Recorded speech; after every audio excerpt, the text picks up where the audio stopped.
velocidade muito alta por causa das partículas, dos elétrons se chocando com o ciclo da rede, mas na média da presença do campo tinha uma velocidade de arraste, que é o valor médio dessa velocidade. Okay? Pois bem, a força sobre uma carga é Q vezes esse VN produto vetorial com B. Vamos supor que exista um B na região do fio, ok? Então passa a corrente no fio e eu apliquei no campo magnético ali, prosumindo, alguma coisa assim, tem um campo magnético ali. Essa que está aqui é a força média, vamos dizer assim, sobre uma carga, ok? Que é VB. Só que eu botei o V de arraste, que é o que importa para aquela corrente. Se isso aqui é a força sobre uma carga, se eu multiplicar esse cara por Nzinho, como Nzinho é o número de cargas por volume, o que eu tenho aqui é uma densidade volular de força, tá certo? Isso é a força sobre uma. Se eu conto a força sobre todas e divido pelo volume que aquelas todas ocupam, eu tenho força por volume. Então, se isso é força sobre uma, a densidade volular de força é dada por, vou usar a letra Fzinho e vou escrever aqui embaixo o que significa. É isso aqui, ó. Q, vetor B. Isso aqui é a densidade volular de força. De força magnética sobre cargas em movimento, ok? Cargas em movimento, ou seja, sobre correntes, e no caso, eu só estou tratando de correntes estacionárias. Ou seja, esse Fzinho é dado por J vetorial B. De acordo? J vetorial B é então uma densidade volular de força. Maravilha. Isso saiu da definição de B, que foi através de força. Nós sabíamos que isso daqui era a força média sobre uma carga, um dos portadores de carga dentro do fio. Sabendo que esse Nzinho é número de portadores por volume, ao multiplicar essa expressão por Nzinho, eu tenho força por unidade de volume, que eu chamei de F minúsculo. Sabendo que F minúsculo é dado por J vetorial B, isso que está aqui é o J, isso que está aqui é o J. Nós podemos agora calcular a força exercida sobre um trecho do fio. Então nós temos aqui um trecho do fio, o fio está aqui. Eu vou pegar um fio de seção reta de área A, Azinho pequeno, que está aqui. Eu vou pegar um trecho DL do fio. Então isso aqui tem um comprimento DL. Na verdade eu vou definir um vetorzinho assim, ó, DL. Tá certo? A corrente está subindo. Então o J está para cima. E existe um campo aí que eu desenhei para fora do quadrilho. Então eu quero saber o seguinte: qual é a força exercida sobre as cargas que estão aqui dentro desse pequeno volume? É um pequeno volume porque é um pequeno trecho do fio. Qual é o volume desse trecho, gente? A vezes BL, certo? Se eu tenho força por volume, se eu quero a força, eu pego a densidade volular de força e multiplico pelo volume. Então, esse DF, ele é dado por A, escrever assim, A DL, sem seta em cima ainda, é só o volume, vezes J, produto vetorial B. O J e o DL vetor têm a mesma direção no sentido, tá certo? Então eu posso, se vocês quiserem, tirar a seta daqui e botar a seta aqui, ok? É a mesma coisa. E se eu fizer isso, então, ó, vou escrever assim, ó, A módulo de J, tirei a seta do J, porém, passei a seta para o Lzinho, para o DL. E o DL tem, por definição de DL, a mesma direção e sentido do J. Produto vetorial com B. E agora eu pergunto, o que significa J vezes A? Olha, o que era J? J era densidade de corrente. Era corrente por unidade de área. Então, J vezes A nos dá quem? A corrente que passa por esse fio, que flui por esse fio. Então, nós temos que DF é igual a IPL produto vetorial com B. Então, essa é a expressão da força que atua sobre as carguinhas que estão aqui dentro, mas apenas dentro desse trecho infinitesimal do fio. Agora eu vou escrever o seguinte, sem muita explicação, que essa força eu vou admitir que ela seja transmitida ao fio, certo? Mas por enquanto esse fio em repouso, embora. Isso porque mais adiante, daqui a umas 3 aulas, nós consideraremos fios em movimento. E aí a gente tem que tomar um cuidado. Mas por enquanto tem a espira de corrente e os fios estão em repouso. As cargas dentro dos fios estão em movimento, provocando uma corrente, mas de tal forma que a corrente é estacionária por hipótese. Então eu vou escrever apenas o seguinte, que nós admitimos, o que é bastante razoável, uma vez que aquele fio não deixa nenhuma partícula sair lá de dentro, aquelas que querem sair porque sofreram força, elas vão querer empurrar aquele fio de alguma maneira, e essa força, então, eu estou admitindo que ela seja transmitida para o fio. Então, vamos escrever isso aqui, ó. Admitiremos que essa força seja transmitida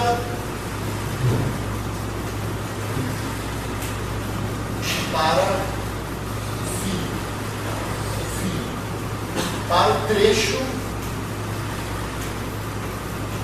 DL, trecho do elemento DL, uma maneira rápida de escrever. Bom, uma vez admitido esse resultado, se eu quiser saber a força sobre uma espira de corrente, o que eu devo fazer? Devo somar as forças sobre cada trecho da espira. Somar as forças significa integrar ao longo do circuito da espira. Então vamos escrever essa expressão e vamos fazer um exemplo, que é considerar uma espira na presença de um campo magnético uniforme. Vai ser o nosso primeiro exemplo, que vai ser bastante trivial, vocês verão em um momento, pelo menos para a força. Já para o torque, mesmo o campo sendo uniforme, não será tão trivial assim. Então vamos escrever, considerar uma espira corrente. Então vamos colocar aqui força sobre uma espira de corrente. A espira você pode imaginar o seguinte: você tem aqui um fio por onde fluía uma corrente, e depois ele volta para cá. Esse trecho aqui acaba se cancelando, e é como se você considerasse somente esse trecho ali. Então, quando eu desenhar uma espira, é claro que alguém teve que botar a corrente aqui e teve que sair também para esse lugar. Mas isso aqui não importa para a gente. Ou seja, eu vou escrever simplesmente assim. Deveria fazer o mesmo. Então, essa é a minha espira de corrente e corrente estacionária. Ou seja, o I é o mesmo em cada ponto do ano, com o tempo. Ok? Pois bem, como é isso? Vamos supor que existe um campo magnético que, em princípio, pode ser até variável com a posição. Olha, tudo que eu tenho que fazer é pegar cada elemento do fio e separar lá, escrever o DLzinho pegar I, multiplicar por DL, e fazer um produto vetorial com o campo B nesse ponto. Fazer isso no seguinte, eu pego um outro elemento, agora escrever o B aqui, I desse DL, produto vetorial com o B nesse outro ponto. E somar tudo isso. Em princípio, o campo magnético pode ser não uniforme. Ok? Então, bom, eu chamaria de DL aqui, para não usar o primeiro nome. Pois bem, qual é a força resultante sobre a espira? Ora, a força resultante sobre a espira é a soma de todas as forças sobre todos os elementos do circuito. É comum chamar IDL de elemento do circuito, assim como a gente chamava, por exemplo, de N chapéu BA, um elemento de área orientada numa superfície, enfim, é comum esse tipo de nomenclatura. Então, a força total sobre a espira, ela é integral de dF sobre a espira. Mas dF é I dL vetorial B. Como é uma corrente estacionária, o I pode circular fora, se vocês quiserem. dL, produto vetorial com B, sobre a espira. Então, essa é a força sobre uma espira. Pode ser complicada, porque o B pode ser complicado. Um exemplo simples, na verdade, para ficar trivial, é o seguinte: B uniforme. Caramba, um B uniforme, lembre-se que integral é uma soma, certo? Então, o que vocês têm aqui, na verdade, é algo do tipo.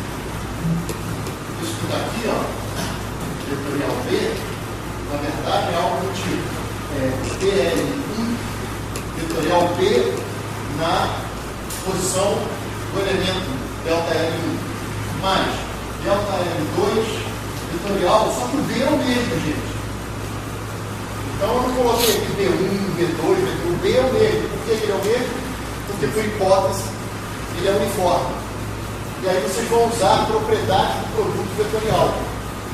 Essa soma de produtos vetoriais é equivalente a você escrever essa soma, somar primeiro, tomar o produto vetorial desse cara. O B é uniforme. Isso aqui é uma propriedade do produto vetorial. Ok? Ora, vocês já estão percebendo o seguinte, que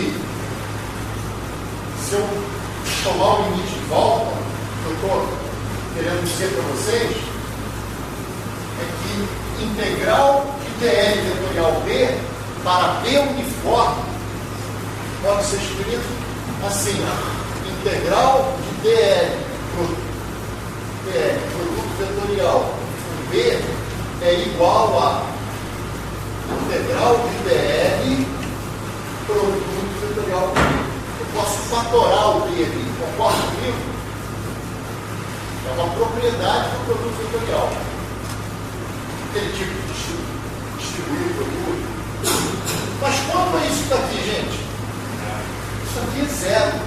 Por que isso é zero? Olha, ΔL1, ΔL2, ΔL3, soma todo mundo aqui, até chegar no último aqui.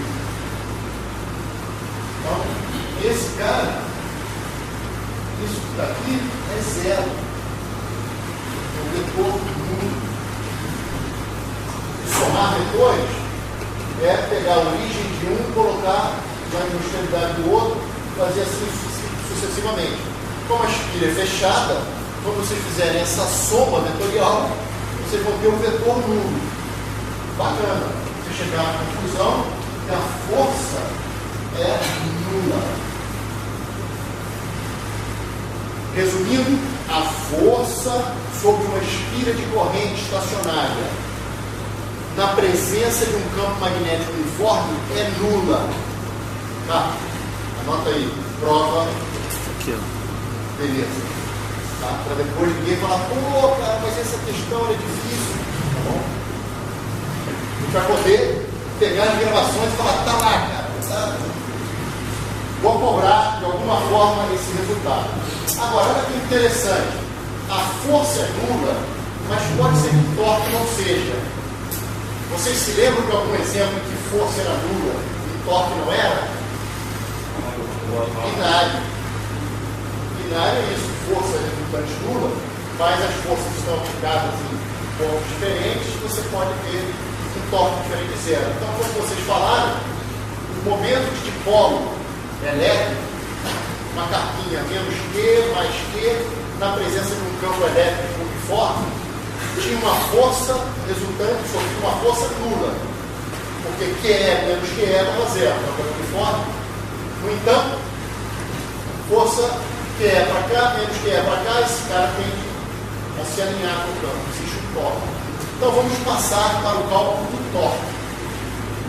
O cálculo do torque já é um cálculo mais complicado, e mesmo na presença de um campo magnético uniforme, esse torque não será nulo.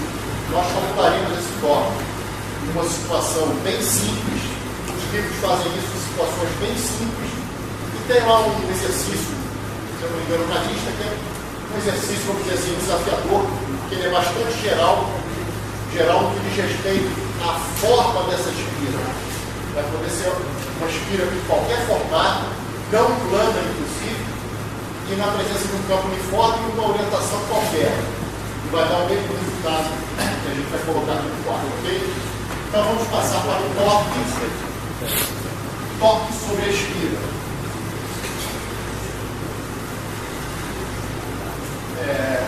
Então vocês vão precisar lembrar da definição de torque.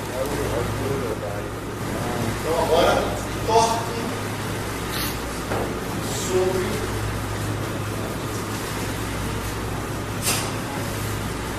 sobre a espira.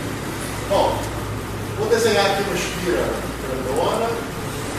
Existe um B diferente de zero e, em princípio, também não uniforme, embora não vá existir nenhuma conta de B não uniforme para torque.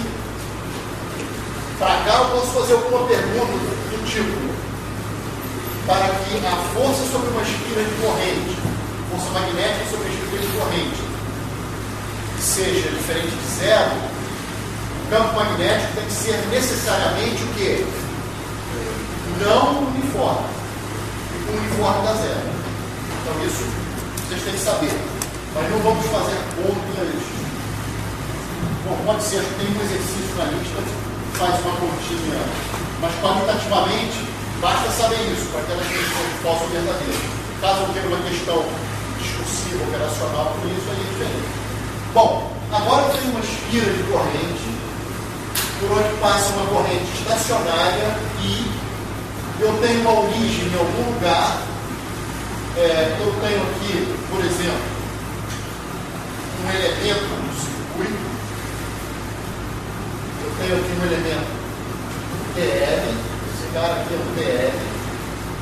Aqui é a minha origem, então o meu eixo podia estar em qualquer lugar, é a minha origem. Esse é o vetor posição do elemento genérico TL, ok? E nessa posição existe, por exemplo, um campo magnético que poderia estar para qualquer lugar. Só para facilitar o meu desenho, vamos supor que o campo magnético esteja para fora do quadro negro. Então, B, nesse ponto apenas. Eu não estou dizendo que em todos os pontos o B tenha essa direção de sentido. É só para poder fazer um desenho, ok? Pois bem, qual é a definição de torque?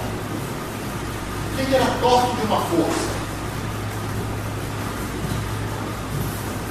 Vendo isso é um sonho, um torque, tá? De repente o cara está sonhando, às vezes você está dormindo e algo já está prestes a acordar e alguma coisa começa a acontecer e aquilo entra no seu sonho. Né? Você de repente estava sonhando assim, numa praia, tal, de repente aparece um campo magnético, os caras estão amarrados ao lado falando de torque e tal, e você acorda e o que aconteceu. Bom, vamos lá. Até me perdi aqui. O que eu quero? Definição de torque. Torque de uma força é produto vetorial do vetor posição de aplicação, do ponto de aplicação da força com a força. Então vocês já estão vendo que torque depende do que se chama do ponto base. torque em relação a um ponto. Isso se chama ponto base, que em geral a gente toma como origem. Então, estou calculando torques relativos à origem O. Então, o torque infinitesimal, porque a força que atua no elemento amarelo é uma força infinitesimal, porque esse carinha amarelo é um elemento infinitesimal da esquerda. Então, esse torque, eu vou escrever, ó, relativo à origem. Por quê? Porque eu quis tomar em relação ao perigo. Você disse em relação a quem você quer tomar o torque.